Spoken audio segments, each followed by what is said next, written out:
Assalamualaikum Bu Desi. Waalaikumsalam Pak Dedi. Alhamdulillah. Betul Bu Desi ya? Iya betul Bapak. Terima kasih Bu. Kebetulan kesempatan ini ada teman-teman saya di sini ingin menanyakan sesuatu terkait dengan CGV kami. Oh, Angkatan betul. 81. Bu Desi kepala sekolah di salah satu SD mana Bu? Betul. SDN Lombok Wetan Pak Dedi. Oh ya. Kalau boleh ingin tahu Bu, kebetulan kami bersama teman-teman di sini. Oh iya. Iya. Kebetulan ingin menanyakan sesuatu Iya. terkait dengan seseorang pemimpin, Iya. sosok seorang pemimpin untuk mengambil keputusan terutama khusus mana nilai-nilai kebijakan. Iya. Boleh Pak Dedi. Boleh Bu ya? Boleh. Serius boleh. Serius Pak. Mungkin kita bersama-sama dengan teman-teman saya di sana. Mari. Oke. Assalamualaikum. Perkenalkan, ini Bu Desi, salah satu kepala sekolah di SDN Lombok Wetan. Oh, salam kenal ibu semua. Jadi, Kembali Bu. oke, kebetulan ini akan bersama kita semua. Monggo, Ibu, silakan duduk. Terima kasih Pak Dedi.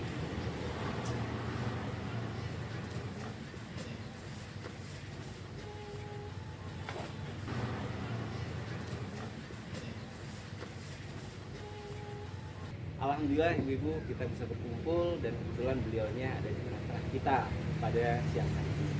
Nah, apa yang ingin tanyakan, insya Allah mungkin beliaunya akan menjawab karena ini adalah sumber bagi kita tentang dilema etika, yaitu adalah pengambilan keputusan menjadi seorang pemimpin.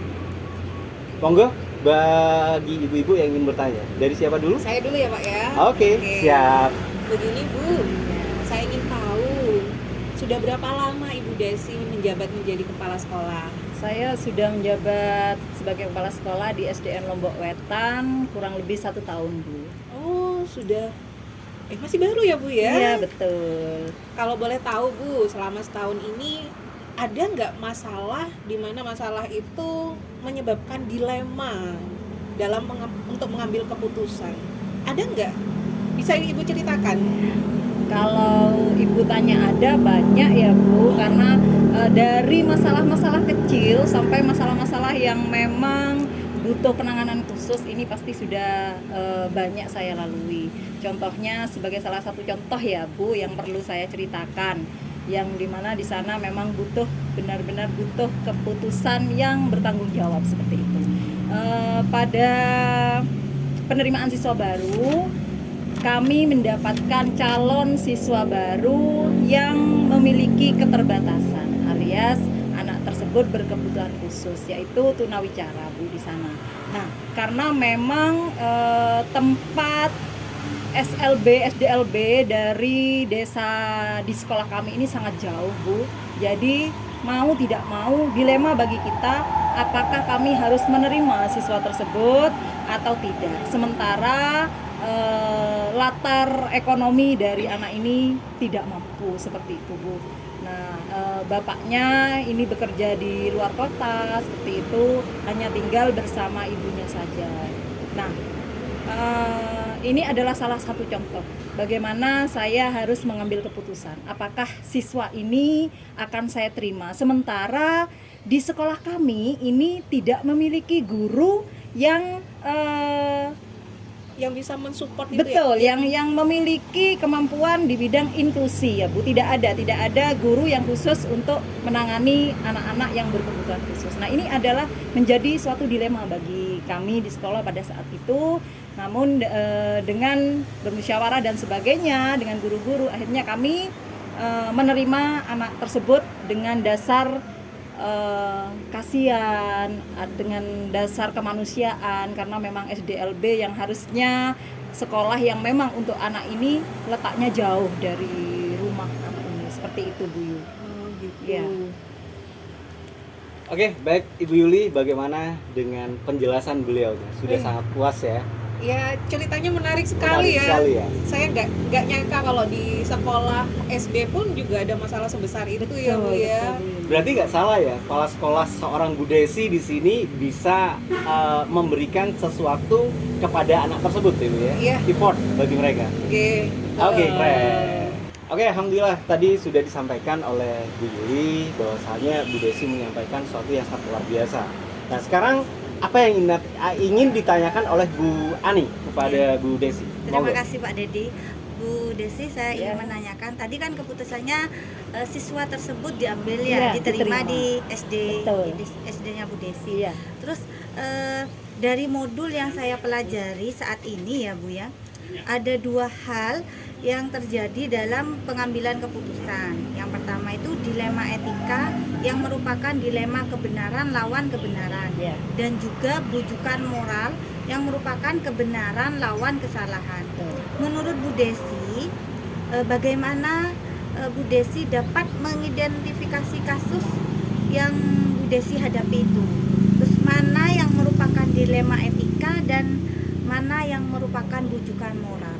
Ya, begini Bu Ani ya, dalam penyelesaian suatu kasus sebelum kita mengambil keputusan, kita memang harus memilah terlebih dahulu apakah kasus tersebut memang dilema etika ataupun rujukan moral, seperti itu.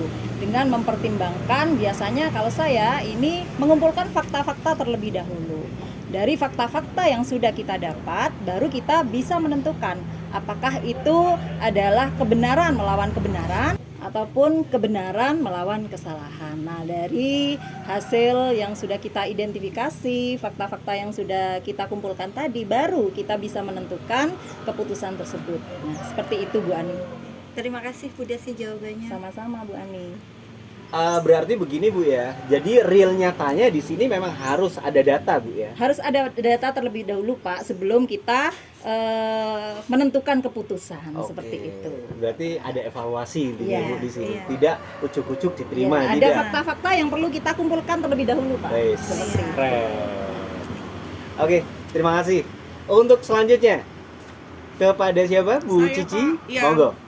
Jadi bagaimana Bu Desi menjalankan pengambilan keputusan di sekolah, terutama untuk kasus-kasus di mana ada dua kepentingan yang sama-sama benar atau sama-sama mengandung nilai-nilai kebajikan. Begini Bu Cici ya. Iya. Ya, Bu Cici, ketika kita dihadapkan dengan suatu masalah di mana di sana dilema etika ya, kebenaran melawan kebenaran, yang kita memang harus mengambil keputusan tersebut memang berdasarkan nilai-nilai kebajikan, kemudian bagaimana kita berpihak pada siswa, kemudian kita juga harus mempertanggungjawabkan keputusan tersebut. Nah, langkah-langkah biasanya yang kita ambil di sekolah, saya biasanya harus melibatkan banyak pihak. Tidak bisa saya memutuskan suatu persoalan ini dengan saya sendiri yang memutuskan. Harus melewati musyawarah untuk mufakat dengan beberapa pihak-pihak yang memang harus dilibatkan di sana. Kalau memang saya harus melibatkan orang-orang yang berkompetensi di bidang itu, di masalah tersebut, saya biasanya libatkan. Baik itu komite, guru, wali murid, itu saya libatkan. Seperti itu Bu Cici. Gitu ya Bu, siap dimengerti. Nah ini Bu, langkah-langkah atau prosedur seperti apa yang Bu Desi gunakan dalam menyelesaikan masalah atau kasus tersebut biasanya? Ya, biasanya yang saya ambil ini adalah jalan musyawarah untuk mufakat Bu Cici, di mana saya berkumpul dengan pihak-pihak yang memang terlibat dalam masalah tersebut. Kalau memang itu melibatkan orang tua, guru, ini saya libatkan dalam musyawarah. Setelah berkumpul dengan pihak-pihak yang memang berkepentingan tersebut, kami biasanya mengumpulkan fakta-fakta tentang masalah yang kita hadapi. Seperti tadi masalah yang saya hadapi, contohnya, jadi kita kumpulkan dulu faktanya. Ternyata faktanya yang pertama, anak tersebut memang sangat membutuhkan pendidikan, seperti itu. Kemudian yang kedua, memang sekolah dasar luar biasa yang seharusnya memang dituju oleh anak tersebut, ini letaknya sangat jauh dari tempat tinggal anak ini. Yang ketiga, ekonominya memang benar-benar tidak memungkinkan untuk antar jemput anak ini ke SDLB tersebut. Nah, fakta berikutnya yang berkaitan dengan sekolah, yakni sekolah belum memiliki guru yang berkompetensi di bidang inklusi. Nah, fakta-fakta tersebut kita kumpulkan, baru nanti setelah kita kumpulkan, kita bermusyawarah dengan pihak-pihak tersebut, apa sih langkah-langkah atau keputusan yang memang sangat-sangat berpihak pada murid tersebut dan juga berkepentingan mementingkan orang banyak, bukan hanya mementingkan pihak sekolah sendiri atau saya sendiri sebagai kepala sekolah. Seperti itu, Bu Cici. Ya, terima kasih Bu Desi Sama-sama. penjelasannya. Ya. Berarti intinya di sini seperti Bu Desi, berpihak kepada murid dan mementingkan anak bangsa ya Bu ya. Betul, Pak Supaya Dedi. anak tersebut itu tidak terbengkalai Iya, intinya, untuk seperti masalah itu. pendidikan Bu, Betul, ya. betul, Pak Dedi. Oke. Bagaimana Bu Cici? Ya Pak, Keren. setuju. Oke. Luar biasa, Bu. Luar biasa. Baik, untuk selanjutnya di sini yang ingin bertanya, Saya, Pak. baik, Bu Diana sekarang ingin menanyakan sesuatu kepada Bu Desi. Mungkin Bu Desi bisa menjelaskan lebih luas lagi, lebih santai lagi, lebih simpel lagi, dan intinya di sini bisa memberikan keputusan yang terbaik sebagai seorang pemimpin. Monggo waktu dan tempatnya. Bu. Ya, terima kasih Pak Dedi. Begini Bu, hal-hal apa saja yang selama ini Ibu anggap efektif dalam pengambilan keputusan pada kasus-kasus dilema etika? Baik. Selama saya menjadi kepala sekolah, untuk pengambilan keputusan di mana saya menghadapi suatu persoalan, suatu masalah di sekolah, yang paling efektif adalah musyawarah untuk mendapatkan kata mufakat. Ini yang selama ini saya alami di sekolah, karena memang ketika kita bermusyawarah dengan orang-orang sekitar kita, akan banyak pemikiran-pemikiran yang akan membantu kita untuk memutuskan suatu masalah. Keputusan tersebut bisa berpihak pada murid, berpihak pada orang banyak, seperti itu Bu. Baik, jadi kita harus diskusi ya, Iya, dan betul. bermusyawarah ya Iya, dengan pihak-pihak betul. yang kepentingan seperti Iya. itu ya Bu. Sekarang apa yang menjadi tantangan dalam pengambilan keputusan ini Bu? Nah, Tantangannya. ini yang menjadi tantangan ini biasanya Bu, kalau di sekolah, ketika kita berhadapan dengan orang-orang yang belum memahami apakah itu seperti musyawarah, pentingnya musyawarah seperti apa. Dan juga ketika saya menghadapi guru-guru yang senior Bu, biasanya ada rasa sungkan dari saya selaku kepala sekolah yang memang mungkin masih junior ya, dengan guru-guru yang senior yang mungkin sudah banyak pengalaman. Apalagi ada juga guru-guru senior yang mungkin tidak mendukung dengan keputusan yang kita ambil. Itu Bu, tantangannya di sana ya. Tetapi dengan berjalannya waktu, kita sering berbagi pengalaman, sering mendapatkan masalah, sering kita bermusyawarah dengan guru-guru. Akhirnya rasa itu, rasa canggung dan sebagainya, rasa sungkan itu hilang dengan sendirinya Bu. Ya, betul. Hilangnya. Bu. Iya, betul. Terima kasih penjelasannya Ibu. Iya, Bu. Berarti intinya tidak ada rasa was-was lagi ya Iya. Bu ya. Apapun yang kita hadapi ya memang ini real. Betul. Kita harus menghadapi Bu Iya, ya. seperti itu. Keren. Berarti menjadi seorang pemimpin harus tangguh Bu Diana. Ya. Iya. Iya. Iya. Betul, setuju. Keren. Oke. Untuk Bu Desi ngomong-ngomong mulai tadi nih ngomong terus ya. Jadi ini ada hidangan mangga, kebetulan musim mangga. Jadi mungkin bisa langsung dimakan, mungkin teman-teman yang lain dan Oh juga iya, monggo, ini Bu, ada monggo, minuman Bu. monggo. Saya minum dulu Pak. Oke, monggo silakan. Tibalah saatnya di sini Bu Lika. Bu ingin bertanya sesuatu kepada panjenengan terkait dengan apa Bu Lika? Monggo langsung silakan dipertanyakan. Terima kasih Pak Dedi Siap. waktunya. Menindaklanjuti dari pertanyaan-pertanyaan sebelumnya Bu Desi. Nah, dalam menyelesaikan masalah atau kasus yang Bu Desi hadapi, apakah Ibu memiliki jadwal tertentu dalam menyelesaikan kasus dilema etika itu? Apakah Ibu langsung menyelesaikan di tempat atau memiliki sebuah jadwal untuk menyelesaikannya? Baik Bu Lika ya. Untuk jadwal tidak ada jadwal khusus Bu Lika, tetapi kita menyesuaikan dengan masalahnya. Masalah tersebut, jika masalah tersebut memang bisa diselesaikan pada saat itu juga, kita selesaikan segera, karena lebih cepat lebih baik kan seperti itu. Tetapi kalau memang ada kasus-kasus berat yang kita memang membutuhkan waktu penyelesaiannya, kita membuat jadwal seperti kita bertemu dengan wali murid, kemudian kita bertemu dengan komite. Ini pasti kita jadwalkan sesegera mungkin, seperti itu Bu Dika. Jadi biar cepat terselesaikan masalah Ya, itu. menyesuaikan masalahnya Bu Lika. Iya, iya, siap. Dan ada lagi Bu, satu pertanyaan lagi. Ya. Adakah seseorang atau faktor-faktor apa yang selama ini mempermudah Bu atau membantu Ibu dalam mengambil keputusan dalam kasus-kasus dilema etika? Atau ada sosok panutan bagi Bu Desi sendiri dalam menentukan keputusan tersebut? Kalau panutan mungkin secara khusus tidak ada Bu Lika, tetapi orang-orang yang membantu saya sebagai kepala sekolah, terutama guru ya, guru ini sangat membantu karena guru ini yang lebih paham kepada siswa-siswanya seperti itu. Kemudian yang kedua orang tua tentunya, dukungan orang tua ini adalah hal yang memang sangat membantu bagi saya sebagai kepala sekolah dalam menyelesaikan suatu masalah. Selain orang tua juga komite ini juga kami libatkan, biasanya membantu kami untuk menyelesaikan masalah-masalah yang memang membutuhkan bantuan dari seorang komite juga. Jika dari guru, dari komite orang tua ini serasa belum cukup Bu untuk membantu saya dari kasus-kasus yang agak berat mungkin ya, jadi saya harus melibatkan orang-orang yang berkompeten. Biasanya misalkan dengan ada kasus-kasus yang saya pernah Bu di sekolah itu ada kasus pelecehan seksual seperti itu. Jadi yang tidak bisa saya hanya melibatkan guru, melibatkan komite orang tua tidak bisa. Jadi saya melibatkan perangkat desa dan juga dari pihak kepolisian Bu seperti itu. Jadi orang-orang yang berkompeten di bidang masalah tersebut ini kami undang untuk membantu kami dalam menyelesaikan masalah-masalah tersebut. Seperti itu Bu Lika. Keren. Luar biasa ya Bu Desi.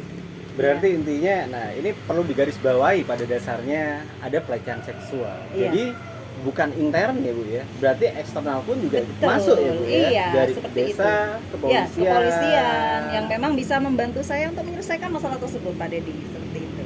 Tidak sendiri berarti Tidak Bu, ya? sendiri, tidak mampu Pak mungkin kalau saya sendiri dalam hal kasus-kasus yang berat ya Pak. Iya. Gitu, Jadi komunikasi Pak dan Dedi. kolaborasi terus Iya, jalan sangat ya Bu. dibutuhkan kolaborasi dengan pihak-pihak tertentu Wih, yang memang bisa membantu kita. keren, mantap. Seperti itu. Keren sekali ceritanya Bu. Sip, iya.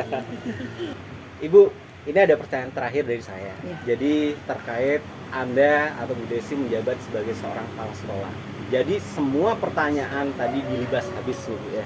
Tapi seorang kepala sekolah memang seperti itu Bu ya. Iya. Jadi komunikasi dengan masyarakat, komunikasi dengan Bapak Ibu guru atau teman sejawat, dan lagi Anda adalah sebagai seorang leader. Betul. Kan ya Bu ya? Betul, Harus Pak Dedi. mengayomi. Iya. Betul.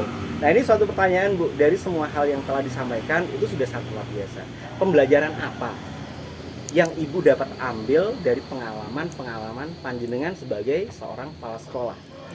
Sehingga di sini keputusan apa yang kira-kira diambil dari dilema etika tersebut? Ya. Begini Pak, jadi pembelajaran yang bisa saya ambil selama menjadi kepala sekolah ketika saya menghadapi berbagai masalah, baik dari masalah kecil maupun kasus-kasus yang besar yang membutuhkan pihak-pihak dari luar. Ini pembelajaran yang bisa saya ambil, masalah sekecil apapun akan sebesar apapun ini bisa kita selesaikan dengan musyawarah untuk mencapai kata mufakat. Seperti itu Pak Dedi. Berarti intinya di sini tidak dipendam sendiri, masalah Betul. tersebut tidak disinggung sendiri, Iya. dan juga perlu berkolaborasi apa yang disampaikan dengan Bu Lika tadi Iya, ya Bu ya. betul, Jadi karena- perlu masyarakat luas. Betul, karena ketika keputusan itu kita ambil sendiri, ini akan lebih banyak kepada kepentingan pribadi Pak Dedi, seperti itu. Jadi mungkin ketika kita bermusyawarah dengan orang-orang banyak, ini biasanya orang-orang akan memunculkan ide-ide, memunculkan seperti saran seperti itu kepada kita, sehingga kita bisa memutuskan suatu perkara ini dengan berpihak pada murid, bertanggung jawab, dan berdasarkan nilai-nilai kebajikan. Wih, keren. Itu nilai yang ada Biasa. dalam CGP loh Bu. Oh begitu ya, Iya. Pak Dedi, ya. Berarti nggak salah dong kita mengundang beliaunya di sini, hadir di benar, tengah-tengah kita ya, Iya. untuk memberikan suatu pertanyaan-pertanyaan dan beliaunya Memberi bisa menjawab. pengalaman dirinya juga. Iya, betul. Oke Ibu-ibu, mungkin sampai di sini atau mungkin ada pertanyaan yang lain kepada Bapak, kepada Ibu-ibu semuanya. Sudah cukup. saya rasa sudah cukup Bu Oh, Desi. gitu. Terima kasih Terima atas kasih waktunya. banyak. Sama-sama. Pencerahannya. Semoga bisa membantu ya Bapak Iya. Ibu. semua. Amin. Alhamdulillah sangat-sangat membantu kita semuanya. Betul Ibu ya? Betul. Oke, insya Allah kita kawan-kawan kita undang lagi Bu ya Iya, untuk pencerahan sering-sering bagi saja kita ada semua. apa-apa Pak. Oke, keren. Baik, demikian bincang-bincang kita siang hari ini bersama beliaunya Ibu Desi, kepala sekolah. Beliau memberikan suatu kesempatan bagi kita untuk bertanya dan beliaunya juga memberikan pengalaman pada kita semua. Insya Allah kita akan bertemu lagi di waktu yang lain. Assalamualaikum warahmatullahi wabarakatuh. Waalaikumsalam. Bye-bye.